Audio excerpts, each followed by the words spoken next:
Continuamos en el Café Mañanero. Nos tomamos a esta hora un café con la senadora electa Ana Paola Agudelo. Todavía es el representante de los colombianos en el exterior, en el Congreso de Colombia, en la Cámara Baja, pero en las pasadas elecciones dio un paso muy importante en su carrera política y se ha instalado en el Congreso. La felicitamos precisamente por este logro tan interesante.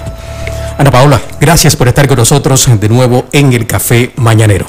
Muy buenos días, gracias Jorge a ti por esta invitación, un saludo muy especial para todos los oyentes, muy feliz de estar aquí con toda la mesa de trabajo, de poder saludar a nuestros colombianos y en primer lugar pues agradecerles tanto a Latinos FM, al Café Mañanero, como a todos los colombianos que el pasado 11 de marzo nos dieron su apoyo, nos acompañaron en estas elecciones al Congreso de la República.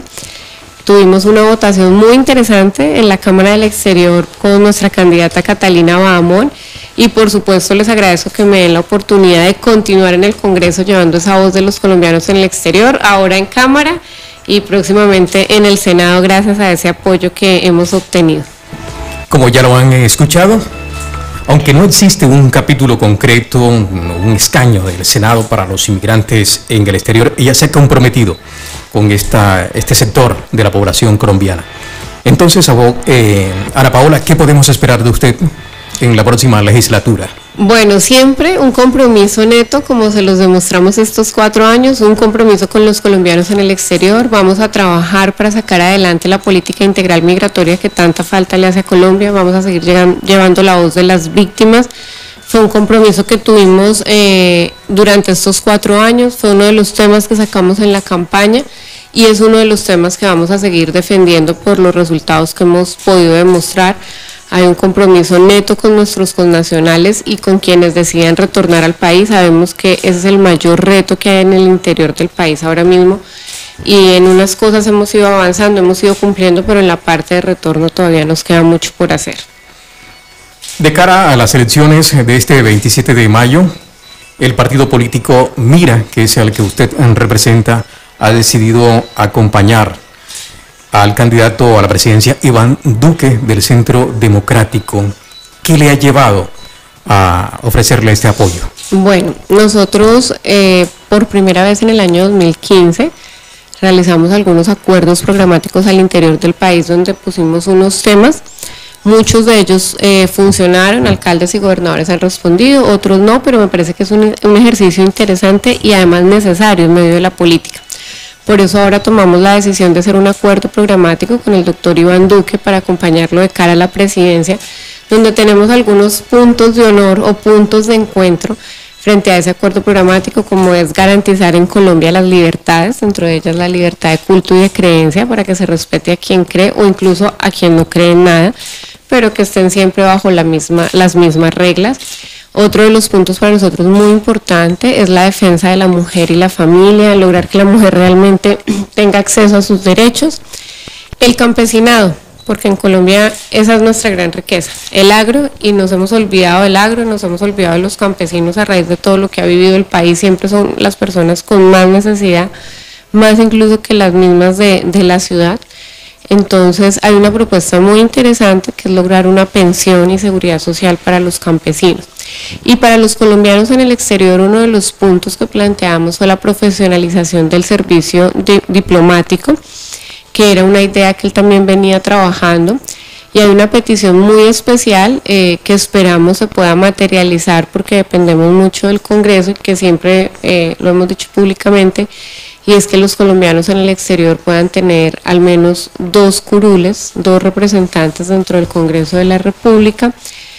Sé que va a ser una de las tareas o una de las peleas, por así decirlo, pero bueno, en función de ello trabajaremos. Y el otro punto son las víctimas del conflicto armado, que sabemos que esto requiere de alguna transformación para que efectivamente sean reparadas.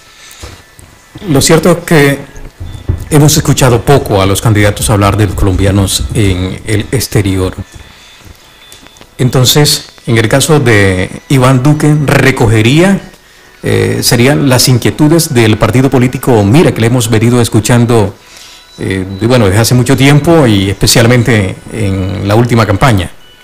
Sí, efectivamente, ellos además reconocen, y él como candidato, al igual que Marta Lucía, que es su fórmula vicepresidencial, reconocen el trabajo de Mira en el exterior, pero no solo el trabajo, sino que ellos saben que somos conocedores de la verdadera problemática que se ve en el exterior, porque Mira ha trabajado de campo, ha trabajado en el territorio, hemos visitado a colombianos en muchas partes del mundo. Entonces saben que tenemos toda la autoridad moral y todo el conocimiento de causa para poder sentar esas propuestas y sacarlas adelante. Y ahora que mencionaba Marta Lucía, también es importante que todos los colombianos sepan que sería la primera vez que tendríamos una vicepresidenta, una mujer en la vicepresidencia, y eso es un gran paso. Eso yo creo que tenemos que llegar a ello, y que también es una gran oportunidad que podemos darle a los colombianos en el exterior. Ana Paola, hay un tema muy interesante que es el de víctimas. Yo particularmente he podido comprobar sobre el terreno de que esto cada día incluso empeora. Se le sigue tomando el pelo a las víctimas en el exterior, y hemos encontrado la manera de que fluya el proceso de reparación de víctimas en el extranjero, por lo menos. Sobre este particular, ¿qué inquietudes va a recoger? Yo creo que ha llegado la hora de prestarle una mayor atención a estos casos. Sí, efectivamente, y es que no podemos olvidar que todo ha sido en función de las víctimas. Por las víctimas hemos tomado muchas decisiones en el país, pero si luego no se ve materializado, pues no hay ninguna reparación. Seguimos en la misma dificultad. Por ejemplo, cuando les hablaba ahora de la propuesta de los campesinos al interior de Colombia, hay muchas víctimas en la ciudad por desplazamiento, pero no significa que sean personas de ciudad. Muchas de ellas son personas del campo, que son las zonas rurales las que más afectadas han sido. Hay otro tipo de desplazamiento, que es el que vimos los colombianos en el exterior, y es cuando la víctima es doble victimizada, ¿no? Una por salir del país y otra porque tiene que salir además por una condición de seguridad. Y para nadie es un secreto, pues no podemos tapar el sol con un dedo, que las víctimas no han sido reparadas. Esa es la realidad que hoy tiene el país. La reparación que se ha dado es un porcentaje demasiado mínimo. En el caso del exterior son contados los casos que se han reparado realmente, que se le haya indemnizado a la persona, y son muchos los que quedan atrás. Entonces ahí tenemos que replantearnos cómo realmente se van a reparar a las víctimas, cuál es la reforma estructural para poderlos reparar. Hoy el país nos dice que no cuenta con los suficientes recursos para repararlas, que me parece algo terrible, porque esto se supone que estaba planeado desde el principio. Cuando dijimos se van a reparar a víctimas, se va a sacar esta ley en el año 2011, pues uno asume que hay un presupuesto del país, pero el presupuesto no alcanzó, no se han reparado las víctimas. Entonces hay que replantearlo de cara a que el nuevo presidente nos dé todas las garantías de que las víctimas sí van a ser reparadas, y ese ha sido uno de los puntos que el doctor Iván Duque siempre ha planteado en sus discursos, que lo hemos hablado con él, y que por ese motivo también nos lleva a decir que vamos a seguir trabajando en este camino. Vienen 16 curules para las víctimas en el Congreso, porque ese proyecto se nos hundió el año pasado, y si finalmente vamos a sacar esas 16 curules, lo mínimo que ha sido el planteamiento siempre de Mira, es una de esas curules tiene que ser para las víctimas en el exterior, porque no podemos desconocer ese desplazamiento también fuera de la frontera. Así que tenemos pues mucha ilusión de que esto finalmente nos lleve a buen término. Bien, 16 curules serían en la Cámara y el Senado. No, son solo 16 en la Cámara. Sí. Son curules para las víctimas. Esto pues ha generado mucho debate al interior, porque hay gente que dice que no es para las víctimas sino para los victimarios. En el Congreso hemos tratado de hacer la mejor tarea. Yo creo que lo teníamos muy adelantado el año pasado, porque lo limitamos con muchos requisitos para que realmente fuera una víctima y no un victimario el que pudiera llegar a ser electo por esas organizaciones. Y la propuesta nuestra fue una curul para víctimas en el exterior. Finalmente el proyecto no alcanzó a pasar porque era por el periodo de fast track, y le quedará al nuevo Congreso, nos quedará la tarea, y al nuevo gobierno, que esperamos que sea en cabeza del doctor Iván Duque, poder sacar adelante todos estos compromisos que tenemos con las víctimas. ¿Cómo ve la campaña entonces de Iván Duque? Pues, se está diciendo que ganaría en la primera vuelta. Niki tiene por ahí a propósito los últimos datos de la encuesta de intención de voto. A ver, Niki, cuéntanos, para que ya entonces sí, Ana Paola nos dé su opinión de la campaña. Tengo este recuadro aquí que me ha salido de la última encuesta. El corte se hizo el 15 de mayo de 2018 en un estudio con un sistema por la firma Cifras y Conceptos, donde dice que Iván Duque ocuparía o tendría un máximo del 36.9%, Germán Vargas Lleras un máximo de 23.5%, Gustavo Petro un máximo de 19.9%, Sergio Fajardo 15.5% y Humberto de la Calle máximo de 5%. Vemos que se metería dentro del listado Germán Vargas Lleras, que sería como la novedad ahí. La gran encuesta que hoy publica la firma Jack Haas, hecha para RCN, también los diarios El Universal, El Colombiano, El País, en La Vanguardia y La República, destaca las siguientes cifras. 35% frente al 26% de Iván Duque sobre Gustavo Petro. Y estos serían los candidatos que pasarían a segunda vuelta. Ahora bien, ¿qué opinión le merece Ana Paola? La campaña de Duque ha estado siempre puntero en todas las encuestas. Sí, siempre ha punteado en todas las encuestas y pues eso nos ha llevado a pensar que podemos ganar en primera vuelta. Ese es el objetivo, que el presidente de la República ojalá se elija el 27 de mayo. Que no haya una segunda vuelta nos ayudaría mucho, serían unos ahorros económicos también para el Estado, porque requiere toda una logística electoral para el próximo 17 de junio de darse la segunda vuelta. Ojalá salgamos todos los colombianos a votar, es una invitación de manera masiva, invitarlos a votar por el doctor Iván Duque y por Marta Lucía a la vicepresidencia, para que el 27 de mayo ya tengamos nuestro propio presidente y ya no tengamos que irnos a más vueltas. Están muy reñidas de todas maneras las elecciones al interior de Colombia, esa es la democracia. Ahí hay muchos porcentajes, muchos sectores divididos, pero sí les queremos decir que esta es la mejor opción y que sabemos que vamos a poder reestructurar y darle un cambio a lo que lo requiere, para que el país también empiece a estar en un auge. Y sabemos, para nadie es un secreto, que actualmente el presidente de Colombia tiene una puntuación muy baja en favorabilidad, tiene muchos retos, muchas cosas que no se cumplieron. Entonces, por eso es nuestro impulso y nuestra invitación a votar, para que realmente podamos tener a Iván Duque como presidente el próximo 27 de mayo. Venga, Jorge, ¿cuál era la encuesta que usted me daba? La de RCN. RCN. Bueno, aquí tengo hizo la firma Jack Haas, que publicó anoche. Esta es la última, es la de anoche. Sí, esta es la que tú nos dices salió. No, espere, que ya acabo de actualizar. Esta salió hace 4 horas. Ajá. Esta es del diario El Tiempo. Ajá. Donde dice que Iván Duque estaría con el 36% y Petro con el 27%. Esta es la más reciente, o sea, esta es la más vigente de todas las encuestas. Diría que en el tercer lugar estaría Sergio Fajardo con el 18%, seguido por el ex vicepresidente Germán Vargas Lleras con un 10% y Humberto de la Calle con un 4%. Mientras que el 5% dijo que votarían en blanco. Doctora, ¿el voto en blanco les preocupa a ustedes? Pues el voto en blanco también es una manera de expresarse en la democracia. Hay personas que dicen ninguno de los candidatos realmente llena mis expectativas, voy a votar en blanco. Entonces, pues es una forma de expresarse y es totalmente válida, por eso el tarjetón la trae, pero esta vez nuestra invitación es a no votar en blanco, es a elegir un presidente y es a elegir a Iván Duque en la primera vuelta. El pasado 11 de marzo, miles de colombianos en el exterior salimos a votar a las urnas a elegir nuestro próximo Congreso. Ahora muchos más tenemos que salir a elegir nuestro presidente. Ya se ha visto siempre por la tendencia numérica que en presidenciales son muchos más los colombianos que salimos a votar, se mueve mucho el voto de opinión. Entonces es muy importante para el país que los colombianos en el exterior también expresemos y nos manifestemos aquí con el voto. Ya para finalizar, Ana Paola, me llamaba la atención, entre los puntos que mencionaba, el servicio diplomático de Colombia, que tiene un compromiso.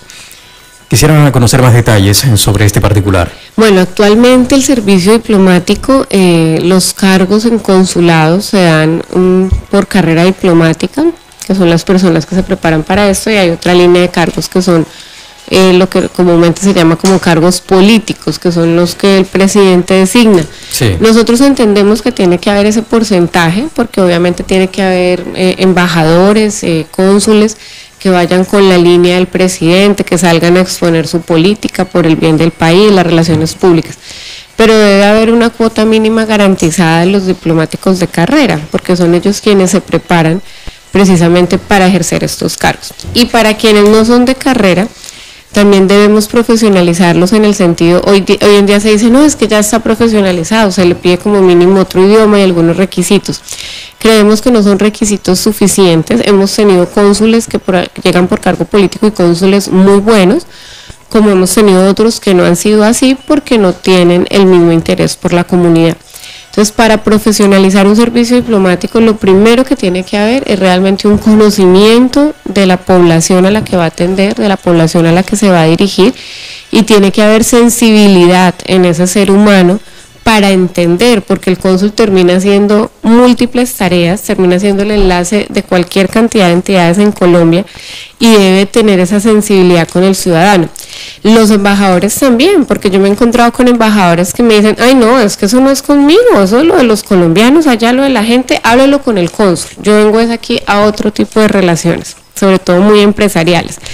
Y eso es triste escucharlo, claro, un embajador tiene que venir por la imagen del país, tiene que hacer todas las relaciones públicas en materia económica, en materia política, pero también en una materia que es social y tiene que ver directamente con sus ciudadanos en ese país, además porque en Colombia tenemos una característica muy especial y es que son alrededor de 4 millones, si no son más de colombianos los que viven fuera. Entonces un embajador no me puede decir que llega a un país a desconocer que tiene miles de colombianos, sino que su labor solamente sea la de bilateral sin desconocer esa población. Esa es una de las cosas que queremos ahí reforzar.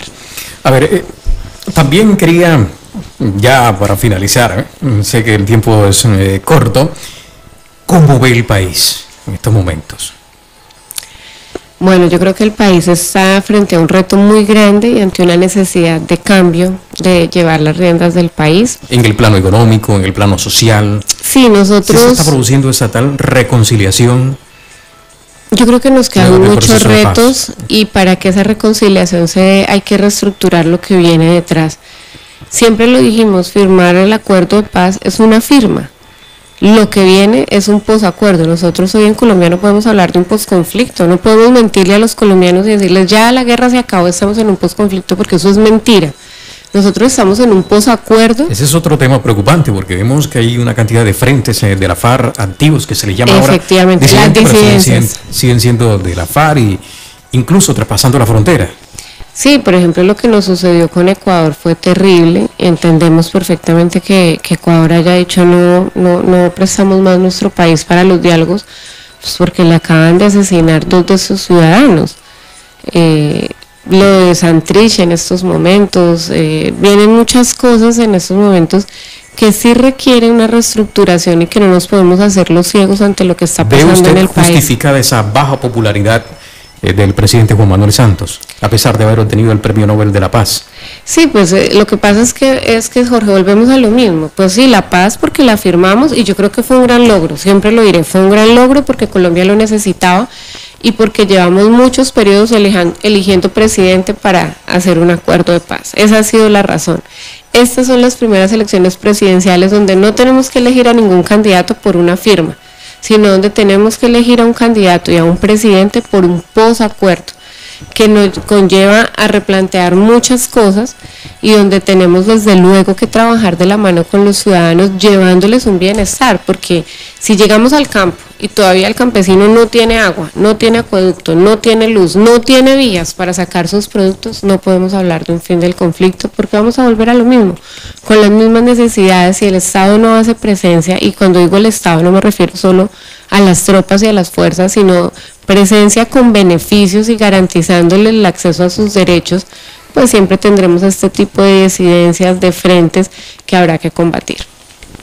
El que le quería preguntar a la doctora, que cerca de 5 millones de colombianos viven fuera del país, digamos, esta cifra, digo por los talentos que hay, ingenieros, técnicos, toda esta gente que está por fuera del país, digamos, ¿qué preocupación hay desde el Senado sobre este frente, Jorge? Más allá, quisiera añadir a los ingenieros y profesionales, esas personas que están trabajando como amas de casa o trabajando de obreros, en fin, en tantos servicios que es generalmente lo que le toca afrontar al inmigrante cuando sale. 10% de la población de Colombia, casi, Jorge.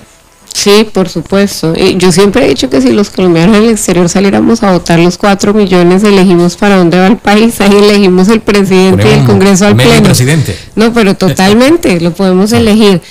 Pero bueno, realmente nosotros tenemos un compromiso muy grande con los connacionales. En mi caso personal, yo soy migrante, siempre lo he dicho, me siento orgullosa de ser migrante. Y eso pues me da todo el conocimiento de causa para poder trabajar en estos temas. Yo les decía al inicio que uno de los grandes retos que tiene Colombia es el retorno. Hoy estamos viendo masivamente venezolanos en el país. El gobierno por fin nos ha escuchado, porque desde 2014 venimos diciendo Colombia no tiene una política integral migratoria, tenemos que sacarla adelante, se vino todo lo que pasó en 2015 con cierre de la frontera, todo lo que pasó en 2017 con el éxodo masivo de venezolanos, entonces ahora dijeron sí, efectivamente el país necesita una política integral migratoria, que es un proyecto de ley que yo radiqué el año pasado y que tardamos mucho tiempo construyéndolo con la gente. Cuando llegan esos venezolanos de manera masiva, nosotros tenemos que ser lógicos y ser recíprocos en el trato. A nosotros nos aceptaron millones de colombianos en Venezuela. En su momento, claro. Claro, en su momento. ¿Y qué pasa con esos miles de colombianos que están de venezolanos? Perdón, pues que no todos son venezolanos, por lo menos la mitad son colombianos. Claro. Porque tienen doble nacionalidad, porque se fueron o porque son segunda y tercera generación hijos de padres colombianos. Doctora, y un tema allí, digamos, en la migración de esos venezolanos que entran a Colombia, digamos, de manera a veces irregular, digamos, el tema a también... veces no, casi siempre. Bueno, pero pregunto más por el tema de la salud, que no hay una estadística de cómo vienen, en qué condiciones vienen, si vienen enfermos, si vienen saludables, digamos que es, digamos, esos brotes de enfermedades que puedan estar sufriendo por el tema de las medicinas en Venezuela, digamos que se puedan trasladar esas enfermedades a Colombia. Sí, por constitución, si una persona se encuentra en un caso de urgencia, una enfermedad, una mujer embarazada, pues se tiene que atender en cualquier centro de salud, pero efectivamente a la fecha no hay unas estadísticas actualizadas. O sea, no creo que se está en marcha un censo sobre ese particular. Sí, que además me molestó bastante y lo quiero dejar aquí en los micrófonos. ¿Por qué? Porque así como se los dije a ellos, se sale el DANE con un censo en Colombia y se vamos a sacar un censo especial para los venezolanos que han llegado. Yo no me pongo a eso, es necesario. Pero entonces yo qué les dije, la primera pregunta en público fue, les dije, ¿y por qué necesitan hacerle un censo? Porque es que vamos a diseñar políticas públicas y si no se tienen estadísticas no podemos hacer políticas públicas. Les dije, tienen toda la razón, es el mismo argumento que yo les di para que le hicieran el censo a mis colombianos en el exterior. ¿Por qué no lo hicieron? ¿Y en esa línea hay algún compromiso por parte de Duque? Claro, desde luego el compromiso es poner en la agenda a los colombianos en el exterior. ¿Habrá censo para los colombianos en el exterior? Pues esperamos que sí, porque el DANE nos informó de este censo hace como 1 año y medio, todo el tiempo le pedimos incluya a los colombianos en el exterior, los llamamos a un debate de control político y nos dijeron ahora, no. Volviendo al tema político, ¿a usted le preocuparía, no solamente por el apoyo que le está ofreciendo a Duque, el compromiso político que está adquiriendo, si el hecho de que Gustavo Petro ganara las elecciones presidenciales?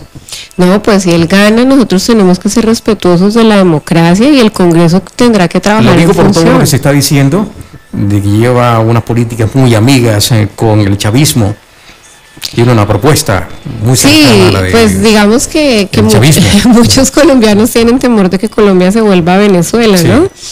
Es una de las razones por la que creemos y esperamos que los colombianos salgan a votar masivamente y en primera vuelta elijamos a Iván Duque. Sin embargo, bueno, las posibilidades en un tarjetón son muchas, son los colombianos los que deciden. Si el doctor Gustavo Petro será quien llegue a ser presidente, tendremos que respetar la decisión del pueblo colombiano y desde el Congreso nosotros tenemos que tomar una posición para defender el país y no para defender a un presidente. Se tiene que desligar eso y nosotros tenemos que tomar una postura autónoma como Congreso de la República. Pero desde luego, ¿cuál es la invitación y cuál es la salida? 27 de mayo marcar en el tarjetón Iván Duque y su fórmula vicepresidencial Marta Lucía Ramírez, una mujer excepcional que tiene su país en la cabeza, una mujer muy preparada y que además marcaría la historia de Colombia porque sería la primera vez que tengamos una mujer vicepresidente. Ana Paola, muchísimas gracias por venir nuevamente al Café Mañanero, siempre lo hace también. Creo que el día siguiente de que resultó elegida nos atendió vía telefónica, de manera que siempre ha estado atenta con nosotros y se lo queremos agradecer y nos complace de verdad verla que sigue avanzando en su carrera política. ¿Sabes, Nicky? Aquí empezó todo. En estos micrófonos del Café Mañanero. En el Café Mañanero, sí. Bueno, no, a la doctora agradecerle y que comparte el video de nosotros, que nos haga famosos hoy. Claro que sí. Bueno, Nicky solamente está preocupado de sus videos, de sus conexiones, de las redes sociales. Eso está muy bien. Eso está aquí. No, y también invitamos a todos los oyentes, claro, que sigan al Café Mañanero, que sigan a Latinos FM, que sigan a Ana Paola Agudelo en Facebook, en Twitter, en Instagram. Es la manera hoy más fácil de conectarnos y de poder volver a escuchar la entrevista. Si se perdieron el video, ahí la van a encontrar en YouTube también. Así que un saludo muy especial a todos los oyentes. Jorge, mil gracias. Para mí siempre será un honor acompañarlos en estos micrófonos, siempre con la mayor disposición para estar aquí, y agradecerles a todos los colombianos nuevamente por su apoyo y decirles que esta vez queremos que nos vuelvan a apoyar y que tengamos a nuestro presidente en primera vuelta. En el caso de España, las elecciones empiezan una semana antes. Olvidé decirles eso, que es importante, que siempre sucede en el exterior. Entonces, desde el 21 de mayo, ya a partir de este lunes, podemos ir a depositar nuestro voto en el consulado. Es algo muy bueno de Colombia. Okay. Sí, y el domingo 27 de mayo, pues ya masivamente en el puesto de votación que ya el consulado debe tener publicado. Un privilegio para los colombianos en el exterior, porque solamente tenemos una semana quienes nos encontramos fuera del país. Efectivamente, solo los que estamos fuera somos los que podemos. 20 de julio se posiciona ya como senadora, ¿no? 20 de julio como senadora y 7 de agosto esperamos estar acompañando a Iván Duque posesionándose como presidente de la República. Muy bien, le deseamos muchísima suerte en este nuevo periplo en el Congreso de Colombia, en esta oportunidad como senadora. Que tenga un resto de día muy feliz. Ana Paola Agudelo, aquí en el Café Mañanero. Ya regresamos.